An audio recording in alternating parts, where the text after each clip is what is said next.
unless you have genuinely, fully attempted to carry out suicide and failed.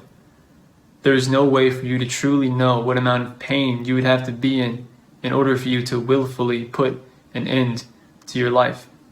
I'm not speaking of mere contemplation of suicide or suicidal ideation, nor am I speaking of an unreliable, perhaps even purposefully botched attempt as an understandable cry for help.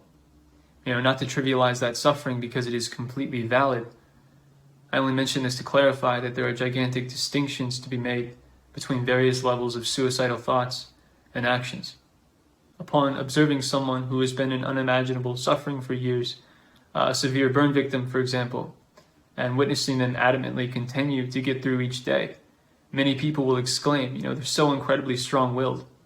If I was in their shoes, there's no way I could possibly continue to endure that. The majority of people would be incredibly surprised by what they are capable of enduring when the only alternative is suicide, when the only escape is death. Not even out of mental toughness necessarily, although that certainly helps, of course, but more so out of the natural tendency to cling to life that the vast majority of us possess.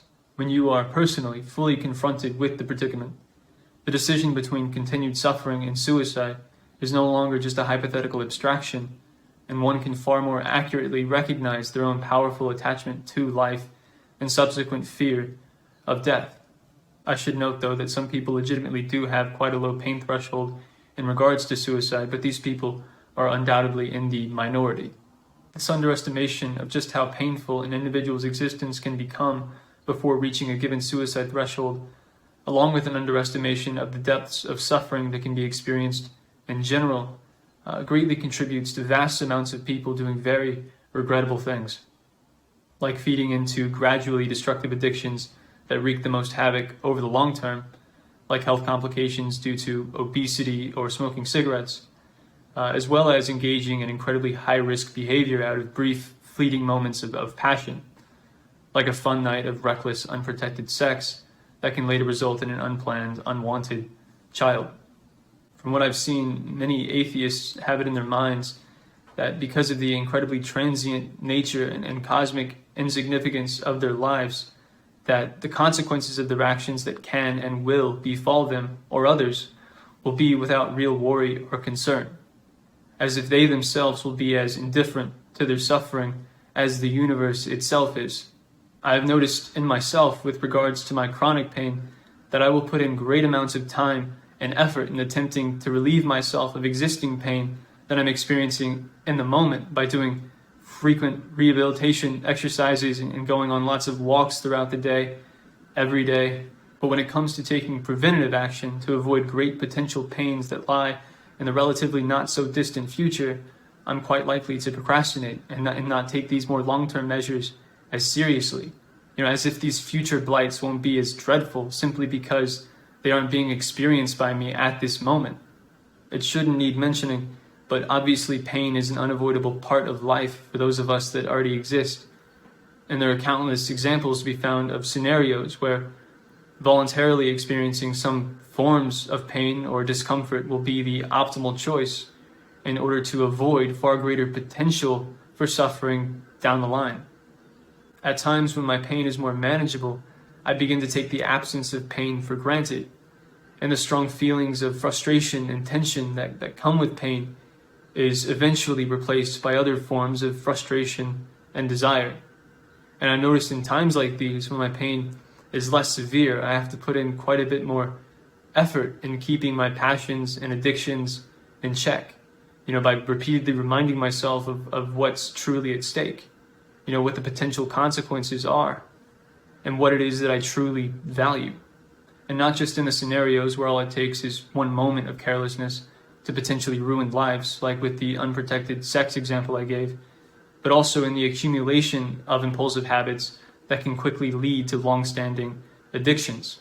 Many addictions can be quite harmful in and of themselves, but it's also true that various forms of addiction in general lead to a cluttered, unfocused mind. And I've noticed, again within myself, that the owner of a cluttered mind is far more likely to engage in thoughtless, high-risk behavior. Self-discipline has been crucial. And this is one of the few potential values of being in pain, certain forms of pain. It is a relentlessly gnawing reminder of what is truly important here, which is the avoidance of it, especially the very worst of it, in yourself and others. If it can be said that there is anything of intrinsic value in life for those of us that already exist, it is clearly to be found in the avoidance and alleviation of genuine, persistent suffering.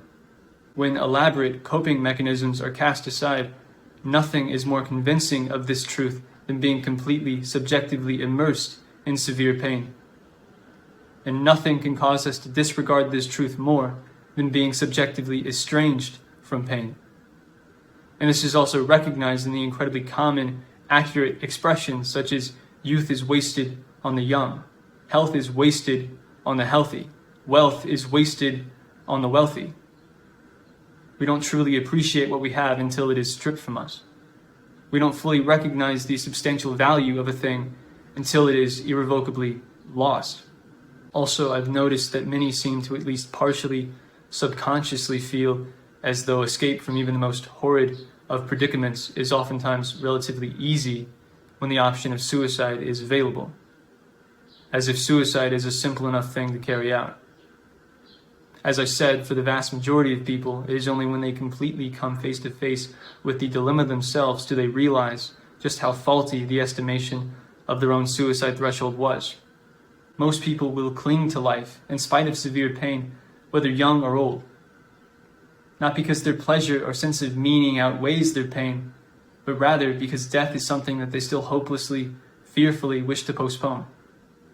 Even when their own continued existence comes at an unspeakably high cost, essentially leaving them to be slowly crushed between a rock and a hard place until nature inevitably takes its course, until death is finally imposed onto them, much in the same way that life was.